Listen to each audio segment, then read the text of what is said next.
Ecuaciones de primer grado. ¿Cómo plantear ecuaciones de primer grado? El tercero de 3 videos. Continuamos con las ecuaciones de primer grado. En el video anterior tú aprendiste a resolver una ecuación. ¿En qué consiste este video? No siempre vas a tener la ecuación. Tú vas a tener que plantearla. Entonces tú vas a leer un enunciado y lo que tienes que aprender es a descifrar ese enunciado. Para ello tienes que aprender lo siguiente.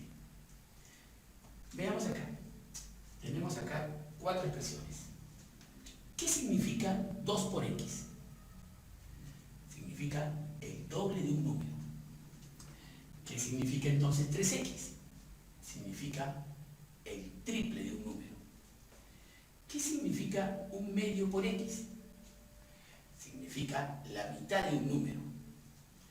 ¿Qué significa 2 por x entre 3? 2/3 de un número. Fácil, ¿no? Continuamos con más ejemplos. Acá tenemos 4 expresiones. ¿Qué significa x punto y coma x más 1? Significa dado 2 números consecutivos. ¿Qué significa x punto y coma x más 1 punto y coma x más 2? Significa dado 3 números consecutivos. ¿Qué significará entonces x punto y coma x más 2? Eso significa dado 2 números pares o impares consecutivos. Lo podemos probar. Imagínate que x fuese 3. El siguiente impar consecutivo sería 3 más 2, 5. Cumple. Imagínate que x fuese 4. 4 más 2 es 6.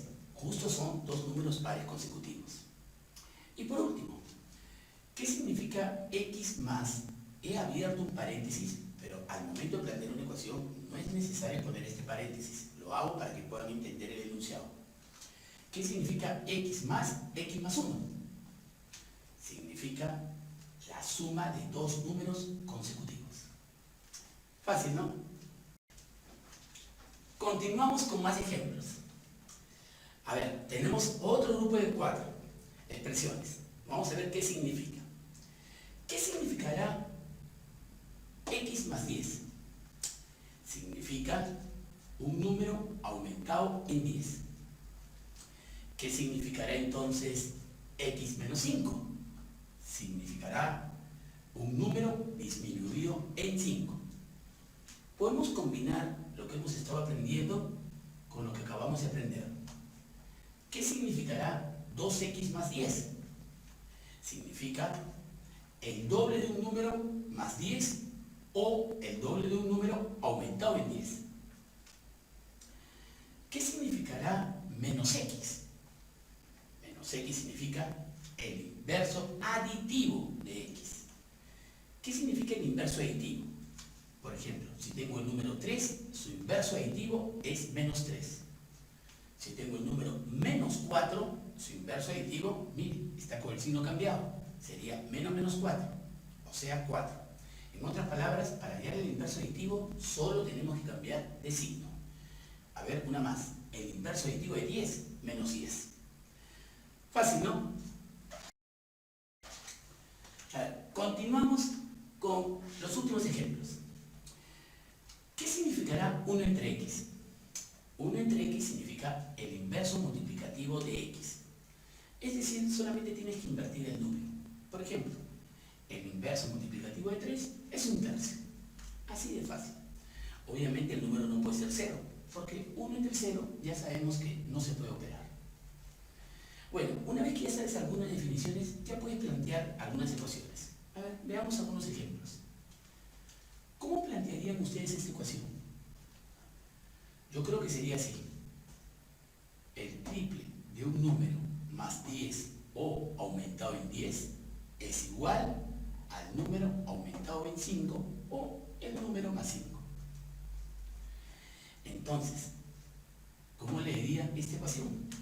O mejor dicho, ¿cómo la plantearían? Porque ustedes tienen que plantearla. ¿Qué era x y x más 1? Eran 2 números consecutivos. Entonces, esto se lee así. La suma de 2 números consecutivos es igual a 19. Eso vendría escrito y ustedes plantearían esa ecuación. Resolverlo, ya sabemos resolverlo, eso lo vimos en el video anterior. Y por último, a ver, uno más. ¿Cómo se leería esta ecuación? Ustedes para plantear esta ecuación tienen que leer la mitad de un número menos 3 o la mitad de un número disminuido en 3 es igual al cuádruple del número o es igual a 4 veces el número. Bueno, eso es todo acerca del planteamiento de ecuaciones de primer grado. Nos vemos en los próximos videos.